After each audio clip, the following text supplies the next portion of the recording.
Hello everyone and welcome back to another video on the channel. Today we're going to be talking about part 6 of the Obi-Wan Kenobi series on Disney+. The season finale, or possibly series finale of the show has just dropped, and we're going to be talking about spoilers, of course, for this episode. So if you've not seen it, definitely go check it out because we're going to be talking about everything about this episode and the season as a whole. And overall, my thoughts were I loved this episode and this show as a whole because it was a lot of fun. It had a lot of great Star Wars moments and a lot of great characterization for Obi-Wan Kenobi and Vader. And this final confrontation that they had in this episode was everything I could have asked for from this show. And I think when a lot of people were getting into this series, that was the question, was how are they going to do the Obi-Wan and Vader rematch? How are they going to do, how are they going to fit that into the continuity of, a sequel to Revenge of the Sith and a prequel to A New Hope? How are they going to fit this story all together? And I think this episode really does do these character arcs justice. And that is what I wanted to talk about first in this video, is the character arcs that this series has done for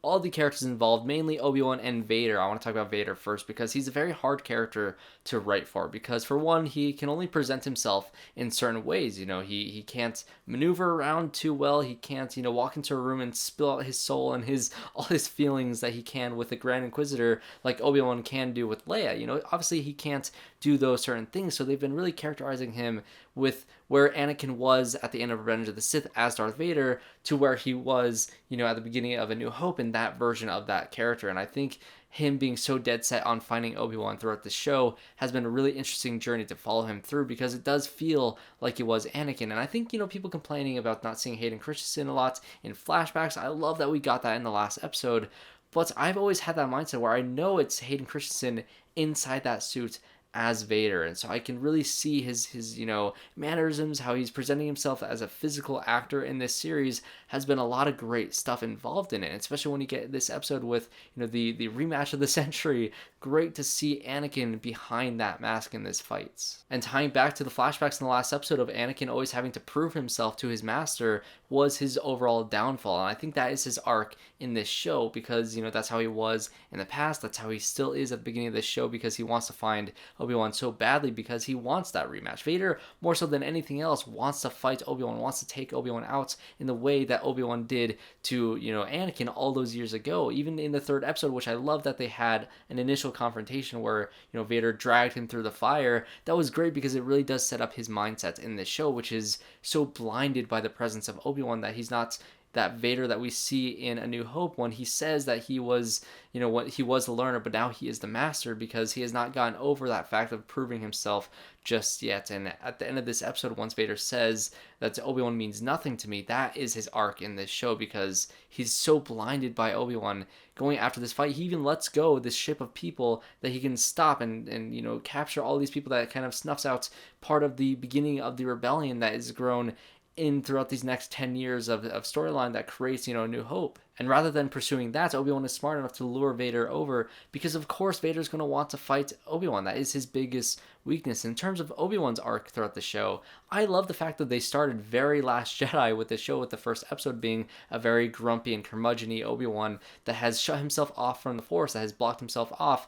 And the benefit of this being a series is you have so much more time to explore, why he is there, and so much more backstory to why he is there. Because obviously we've seen the prequels, we know that he is, or that he feels complicit to, the downfall of the Jedi Order, the downfall of the Republic, and of course the downfall of his own apprentice. And seeing him throughout this series gain back his powers, gain back his strength to be able to take on Vader in this finale was awesome to see. This fight that was so just intense throughout the entire thing, the build-up that the series has done, especially with that first confrontation with them, seeing Obi-Wan at a point where he was not ready to fight, and seeing him where he was in this episode was amazing. And him still calling out for Qui-Gon was another great part, because by the end of this episode, you do get that fan service. You do get to see Liam Neeson back as Qui-Gon, but he needed to grow. He needed to get back his abilities, and he needed to get in the right headspace to move past, all this guilt that he's had over the past 10 years. And so in this fight, of course, everyone's going to be talking about the great moments where it's very Rebels-like, where Obi-Wan slices open Vader's mask, and you get to see Anakin's face, you get to see Hayden Christensen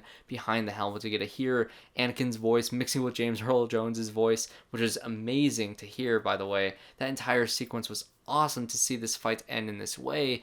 And when Anakin says that Obi-Wan was not the one who killed Anakin, Vader was the one who killed Anakin, which ties into, the lie, essentially the lie, or the bending the truth, or I guess it is the truth of what Obi-Wan tells Luke, 9 years later, which is, you know, Vader is the one who killed Anakin. It wasn't him. He had nothing to do with it, because that is how Anakin feels, and that helps Obi-Wan get over that guilt that he's had for the past 9 years, and he doesn't need to kill Anakin in this moment, because for one, he can't do that. He was his brother. He was his best friend in the Clone Wars. They had so much relationship. He's not even Reva asked him in the last episode, "Are you willing to kill Vader? Are you willing to kill Anakin?" And he's not willing to do that. And I love that he got to a point where he taught him one last lesson in this episode, and he walks away, because that is who Obi-Wan is. Another great smaller moment in this episode between these two characters is, Obi-Wan is throwing all these rocks at Vader, essentially how Vader does to Luke in Empire Strikes Back. And I see that as, once again,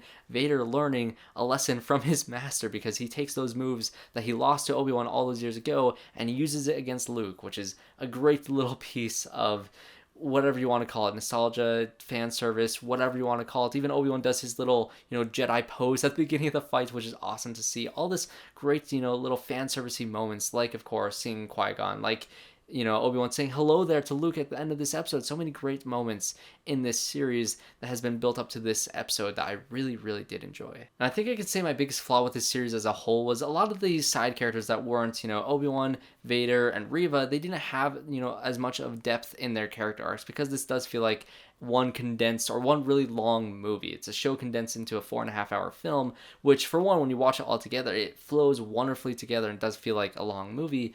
But when you have it being a series, you want all these side characters to have just as much depth as our lead characters in this show. So, like, you have ROKEN, you have Tala and Ned B, and Uncle Owen and BERU. You have all these characters that had great moments throughout the series, especially Uncle Owen and BERU in this finale. I loved seeing them defend their home and defending Luke, together, defending this thing against Reva in this finale. I loved seeing that, but I do feel like I wanted more, arc and more scenes together with Uncle Owen and Obi-Wan, and seeing more conflict with those two characters, and seeing how it does pay off in the end of this episode, seeing more of that growth, or seeing more things with ROKEN, since he flipped so easily from, saying that he doesn't want to help Obi-Wan, to helping Obi-Wan, and to have him, Obi-Wan trying to sacrifice himself in this episode, and ROKEN, feeling sad about it, or all these different things. I wanted more depth with all these side characters. Even with Leia, I think Leia is also a character in the show that was fleshed out really well, and I think that sort of thing can be fleshed out with all the characters in the show if we just had more time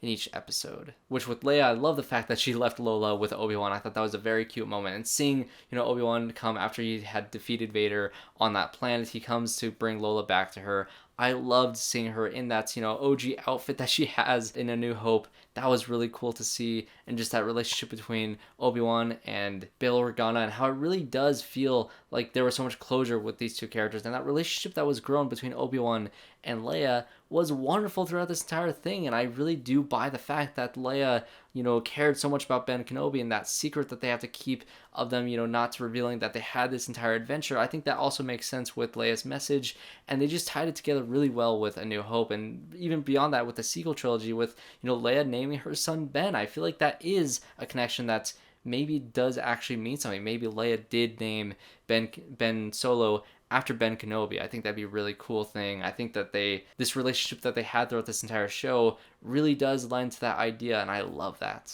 And of course, last but not least, we have Moses Ingram as Reva, which this is a character that I've been defending since the beginning of this show, because she's been getting a lot of hate, and I really did not think they were going to turn her good in this series, but I will finally accept defeat. I was wrong about that, and I will say that they did it fairly well. I really like the idea of her feeling like she was becoming the thing that she hated most, which was Vader. And I think that idea could have been, stressed throughout the entire series a little bit more, showing her have a little bit more, anger and more threatening aspects of her character throughout every single episode, which I thought was there a decent amount. But when you get to this ending and you get to her, going up to Luke, ready to strike, I think that works really well. And seeing her have flashbacks, seeing her own, younger self as Luke, and seeing Anakin in her vision, seeing herself in that fear and in that anger, and have her having the active decision of deciding not to become the thing that she hates. I think that is what they did very well. It was her decision. It wasn't, Uncle Owen or Aunt Beru killing her. It wasn't Obi-Wan coming to save the day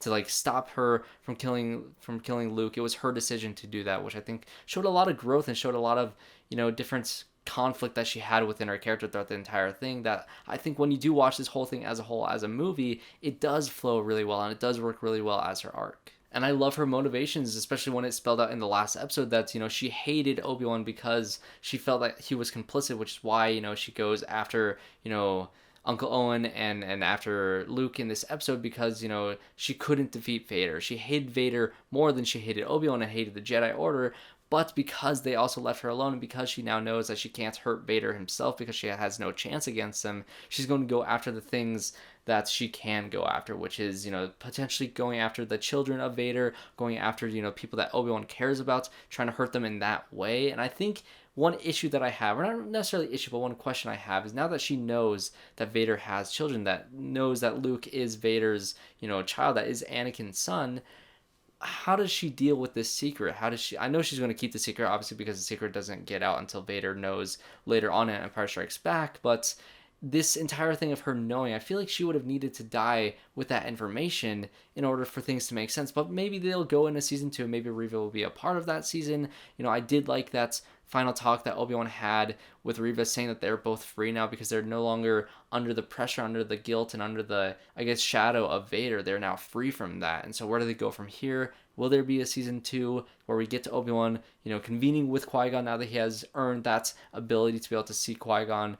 How does Reva go, with finally turning possibly good, maybe being more of a gray Jedi? That'd be interesting because I don't think she would necessarily follow the Jedi Order because how hurt she was from it. But maybe she falls into what they were doing with Rey until they kind of backtracked on it, which is making her kind of in the middle, having her not necessarily be good, but not necessarily being fully bad either. I think maybe they'll go with that direction. Who knows where these characters will end up next? I would like a season 2 very much. So I will pass off the question to you. What did you guys think of the season and the whole series of the Obi-Wan Kenobi? Were you disappointed by it? Did it live up to your expectations? Was this finale as satisfying as you wanted it to be with this epic fight, this rematch between Obi-Wan and Vader? It definitely was for me, and I overall enjoyed this show as a whole. So what did you guys think of it? Comment down below all your thoughts, and make sure you guys leave a like if you enjoyed this video, and you subscribe to the channel if you want to see more reviews just like this one. So thanks everybody for watching this video, and I hope to see you all in my next one.